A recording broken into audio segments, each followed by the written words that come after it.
জামায়াত ইসলামী সহ ৮ দলের একটি সংবাদ সম্মেলন ছিল। সেখানে বলা হচ্ছে যে তারা কিন্তু তাদের অবস্থানেই অনড় আছে, বিশেষ করে গণভোটের ক্ষেত্রে।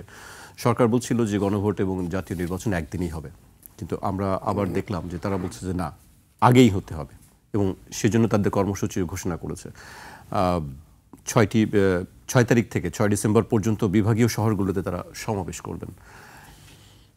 এই অবস্থানকে আপনি কিভাবে দেখছেন? ধন্যবাদ আপনাকে, ধন্যবাদ দর্শক শ্রোতাকে। আমি আগের সাবজেক্টে জাস্ট একটু তুষার ভাই একটু যেভাবে বলেছে আমি একটু খোলসা করে বলি।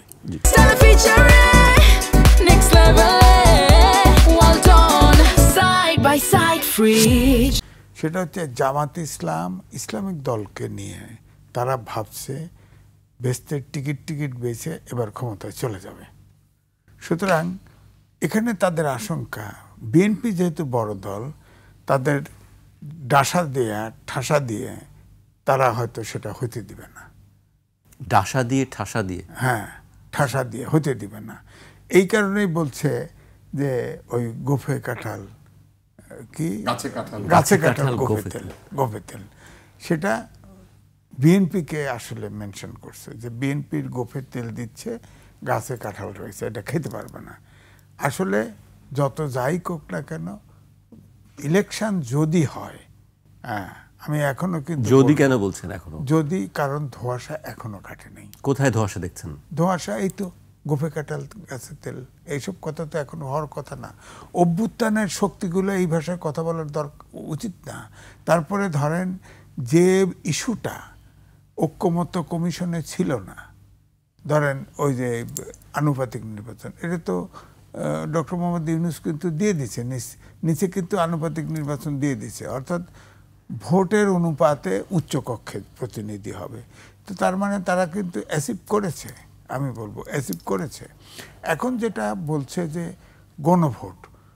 গণভোটে তারা ভাবতেছে, যেভাবে জোর করতেছে, গণভোট যদি হয় এটা দেশের জন্য ডিজাস্টারাস হবে আমার ধারণা।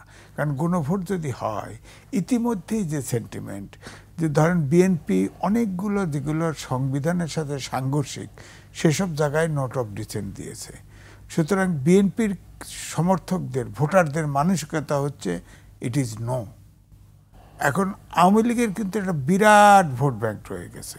আওয়ামী লীগ বড় দল ছিল, এখন কিন্তু আরও বেশি সুপ্ত আছে বটে, কিন্তু ভোট তো তারা দিতে আসবে। আপনি আওয়ামী লীগের বিরুদ্ধে আপনার আদালতে মামলাও আছে নিষিদ্ধ করার, নিষিদ্ধ করে দিলেও জন্মগত অধিকার আছে ভোটের। যে নিরপরাধ লোক, যে বিশুদ্ধ লোক, সে তো ভোট দিতে আসবে। তারা তো এই সরকার যেহেতু আপনার গণভোট দিচ্ছে, এটা সংবিধানের সাথে সাংঘর্ষিক, এরাও তো না ভোট দিয়ে দিতে পারে। তাহলে তো না ভোট যদি জয়যুক্ত হয়, তাহলে এই গণভোটের কি দাঁড়াবে? দেশটা রসাতলে যাবে না, সমস্যা তৈরি হবে না? আপনার গণভোটটা হওয়া উচিত। আর গণভোট আইনি ভিত্তি যেটা বলা হয়েছে, সেটা সম্পূর্ণ অবৈধ দাবি। আইনি ভিত্তি একমাত্র সংসদ দিতে পারে। সুতরাং এই গণভোটের জোরাজুরি না করে অভ্যুত্থানের শক্তিগুলো একমত হয়ে একটা আন্ডারস্ট্যান্ডিং নিয়ে আপনার সংসদে যাওয়া উচিত ছিল। যারা যত সিট পায় সবাই মিলে গণভোট না, ওই জুলাই সনদের ব্যাপারে একমত। জুলাই সনদ তো সবাই একমত হয়েছে, সেটা নিয়ে ওখানে সংস্কার করে নিল।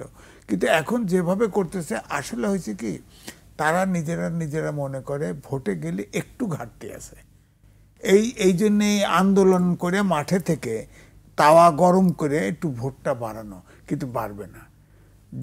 ইসলামিক দল, জামাতের নেতৃত্বে যারা, এরা স্যাচুরেটেড পয়েন্টে গেছে। কারণ আগে যে ইয়েটা ছিল, এখন কিন্তু স্থিতি অবস্থায় আসছে। এখন তাদের ভিতরেও কিন্তু এই যে দোষ করতেন না বিএনপি, যে ভিক্ষুকের থালার থেকে শুরু করে সব জায়গায় 80% দখল করে ফেলছে, বলছে না?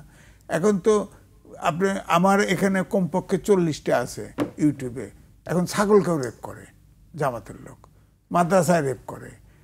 জামাতের সিরাজগঞ্জের সেক্রেটারি তো বলছে আওয়ামী লীগের যারা পালিয়ে গেছে তাদের বউয়ের উপরে হক আছে কোন জায়গায়। এগুলো শোনে না, মানুষ শোনে না। তো এই জন্য মানুষের ভিতরে একটা ধারণা, এটা একটা আন্ধা শক্তি, এদের প্রতিহত করার জন্য কিন্তু শুধু জামাতের সমর্থক ছাড়া আর কেউ ভোট দিবে আমার কাছে মনে হয় না। ওই জামাত, ইসলামিক আন্দোলন, এই কিন্তু আপনি ইউটিউব খুলে দেখেন যত আক্কানি আলেম ওলমারা আছে তারা কিন্তু চরম বিরোধিতা করতেছে, এদেরকে ইসলামিক দলই মনে করে না।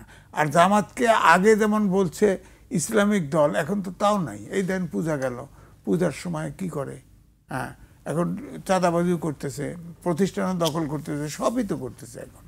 এখন তো আগের মতো জামাতের অবস্থা নাই। এবং একটা পর্যায়ে আসবে, যদি মনে করা হয় যে গাছে কাঁঠাল গোফে তেল, গাছে যদি কাঁঠাল হয় তাহলে একটি পর্যায়ে কিন্তু এই দেশের জনগণ বলবে জোর করে হলেও কাঁঠাল খেতে হবে, জোর করে হলেও কাঁঠাল করে। কারণ এই আন্ধার শক্তিতে দেশের দায়িত্ব দেওয়া যাবে না, দেওয়া যাবে না। এই দেশের জনগণ একদম আফগানিস্তান হয়ে যাবে, চিরতরে আফগানিস্তান। এই আফগানিস্তান হয়ে গেলে ওখান থেকে বেরোনো যাবে না। আপনার ইসলামিক আন্দোলনের বাংলাদেশের আমির বলছে না, যদি কোনো দেশ যদি আপনার কমিউনিস্ট দখল করে সে দেশেও একসময় ইসলাম কায়েম হতে পারে, কিন্তু জামাত যেখানে যাবে সেখানে চিরতরে ইসলাম বিলীন, তাই হবে। কারণ জামাতের পলিটিক্সটা এখন ঠিক নাই, শরিয়া আইন বলে না, ব্যাখ্যা নাই, তাদের পলিটিক্সকে বস নাই। আগে বলতো কোরআন এবং সুন্নাহ সায়েন্স, সেখান থেকেও সরে গেছে। এখন জামাতের সেক্রেটারি বলে আল্লাহ আমাদের তৌফিক দিয়েছে কোরআনের আইন বদলানো, তাহলে ওরা কি?